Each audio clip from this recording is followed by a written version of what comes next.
Dear viewers, বর্তমান পৃথিবীতে যে সকল যুদ্ধ হচ্ছে, এই যুদ্ধগুলো আগের যুদ্ধগুলোর মতো রাইফেল, কামান, tank, machine gun, long machine gun ইত্যাদি ব্যবহার করা হচ্ছে না। বর্তমান যুদ্ধগুলোতে আমরা দেখতে পাচ্ছি যে বিভিন্ন ফাইটার এয়ারক্রাফট এবং মিসাইলের ব্যবহারই বেশি।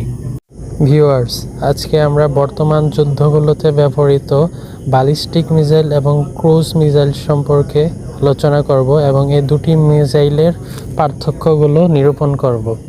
ব্যালিস্টিক মিসাইল রকেটের সাহায্যে উচ্চতা ও গতি অর্জন করে একটি বাঁকা পথে অভিকর্ষ বলের অধীনে লক্ষ্যবস্তুতে আঘাত হানে। অন্যদিকে ক্রুজ মিসাইল একটি নিম্ন সমতল পথে উড়ে যায় এবং এর প্রধান বৈশিষ্ট্য হলো এটি একটি জেট ইঞ্জিন দ্বারা চালিত হয়।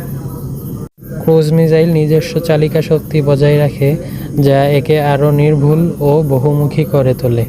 গতিপথ: ব্যালিস্টিক মিসাইল প্রাথমিক গতি পেয়ে একবার ছেড়ে দিলে এটি ব্যালিস্টিক পথে যায়। অন্যদিকে ক্রুজ মিসাইল এয়ারক্রাফটের মতো নিচু দিয়ে ও নির্দিষ্ট পথে উড়ে যায়। গতি: ব্যালিস্টিক মিসাইল সুপারসনিক ও হাইপারসনিক স্পিডের হয়ে থাকে। এর স্পিড প্রায় 5 ম্যাক প্লাস পর্যন্ত হতে পারে। ক্রুজ মিসাইল তুলনামূলকভাবে ধীর গতির হয়ে থাকে। এই মিসাইলগুলো সুপারসনিক বা সাবসনিক স্পিডের হয়ে থাকে। ব্যালিস্টিক মিসাইল উৎক্ষেপণের পর মাঝপথে সাধারণত নিয়ন্ত্রণ করা যায় না। ক্রুজ মিসাইল সারাক্ষণ নিয়ন্ত্রিত থাকে, যেমন জিপিএস বা ইনার্শিয়াল গাইডেন্স দিয়ে। ব্যালিস্টিক মিসাইলের সর্বোচ্চ রেঞ্জ 15,000 কিলোমিটার থেকে 18,000 কিলোমিটার হয়ে থাকে। রাশিয়াতে তৈরি RS-28 সারমেটের রেঞ্জ প্রায় 18,000 কিলোমিটার। চায়নাতে তৈরি DF-41 এর রেঞ্জ 15,000 কিলোমিটার। ক্রুজ মিসাইলের রেঞ্জ 300 থেকে 5,000 কিলোমিটার হয়ে থাকে। ইউএস এর টমাহক এর রেঞ্জ 300 থেকে 1500 কিলোমিটার। ইন্ডিয়া রাশিয়া এর ব্রাহ্মসের রেঞ্জ 2000 থেকে 5000 কিলোমিটার। রাশিয়ার KH-101 এর রেঞ্জ প্রায় 5000 কিলোমিটার।